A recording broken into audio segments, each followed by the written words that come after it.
in the little sports sphere where we reside, about 10 days ago, the Sporting News, which I did not know still existed.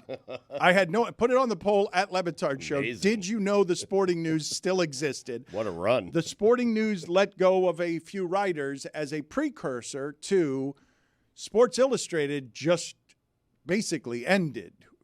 They've had an assortment of embarrassments that include AI articles and being a vitamin company, and they've ceased to be anything other than a brand name that for 70 years was the gold standard in the profession that I have always cared about most. In 70 years of excellence, Sports Illustrated dominated the sports media field and showed you sports and athletes in a way that people have not seen them before, and the damage done over the last 5 years has erased 3/4 of a century of work. People don't understand, and I understand why they don't. It's because of age, but how big of a deal Sports Illustrated was when me and Dan were growing up. Like that thing coming to your mailbox once a week, you would run to your mailbox to get that thing. I would personally flip to the back page because Dr. Z's NFL Breakdown was one of the greatest things I've ever seen in print. It was amazing. They dominated a field that is now extinct. Magazines is never mind journalism or media. Magazines are basically dead, and they, like I said, they were the best at this thing that is now, certainly endangered, right on the cusp of extinct. And Sports Illustrated now basically extinct. And it's Sports Illustrated only in name. They will not be doing good sports stories that make kids who like. Hell, Sports Illustrated made me want to read and made me want to write. Well, it remains to be seen, I think, what exactly will happen next. But what happened on Friday is that Sports Illustrated staff, the writers and the people that work on the website and for the magazine, received an email that either they were laid off that day and that was their last day of work, or they had 90 more days and then they would be laid off. And these are all members of the SI union that we started in 2019 when Sports Illustrated went up for sale. And was bought by ABG, Authentic Brands Group, and then licensed to Maven, which is now called the Arena Group, which can be a little confusing because they both start with A. But it's a pretty standard like owner-operator agreement.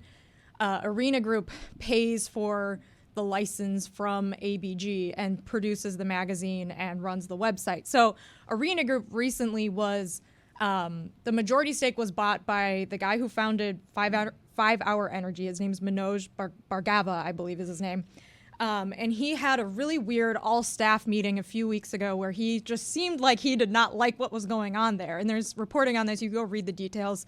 Sounded very bizarre, and like as many bad things have happened and as many bad managers and CEOs have led Sports Illustrated over the last 4 years, this was very concerning. And so now, a few weeks later, the entire staff has found out that they will no longer have jobs in 3 months. And I believe that this is all part of a power struggle happening between Arena Group, who runs the magazine, and ABG, who owns the magazine. So I don't know exactly what will happen next. I do know that because of the union, I think Sports Illustrated has existed longer than it probably would have after the initial sale in 2019, because a huge chunk of the staff was laid off in 2019. And it's almost like incredible that the magazine has even been able to exist since then. They laid off the entire copy desk, for example, in 2019 before people that bought Sports Illustrated were like, maybe we need those people. Maybe we actually need a copy desk to run a magazine. And so it was just very unorganized and messy from the start, because I do not believe that ABG cares or even wants to pretend to care about journalism or any of the stories that made Sports Illustrated an iconic brand. I think that they simply want to put the Sports Illustrated name on things that they can sell, like vitamins and like a hotel, a throw blanket, like whatever the thing is.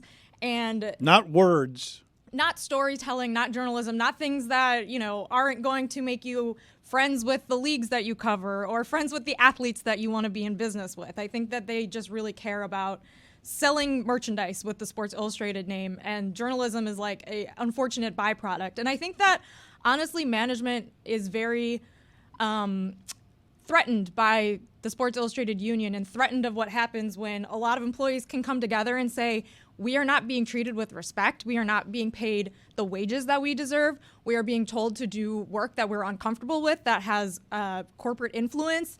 And I think that getting rid of the union is actually a pretty calculated move because, like I said, I don't know what will happen next. I don't know if Sports Illustrated will continue in some form with contract workers after the 3 months is over. I don't know if there will continue to be a magazine written by people that weren't part of the union. I'm not exactly sure how this will shake out. I do know that the union negotiated for recall rights, which means that if you were laid off and the company tries to hire someone for the same position within a certain time period, they have to hire you first or at least interview you and ask you if you want your job back. So I don't know exactly what the future holds, and I don't think anyone really knows because, like I said, I think this really comes down to a power struggle between these two groups of people and trying to figure out how they can continue to make money off of Sports Illustrated without actually giving any sort of a about quality work and quality journalism and the things that made Sports Illustrated a valuable brand name to begin with. This was a union you helped form.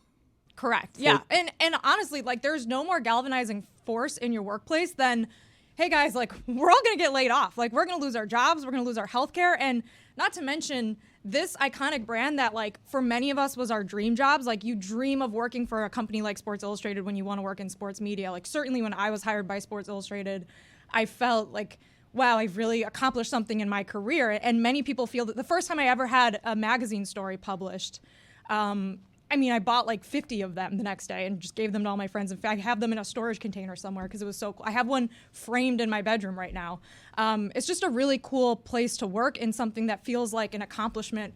And so we felt really threatened in 2019 that, like, this could all go away because we've heard what the people that bought the company are saying about it and what they want to do. And none of these things really mesh with what we're trying to accomplish, which is create stories that audiences will like and cover sports and cover things in a way that's fun and interesting.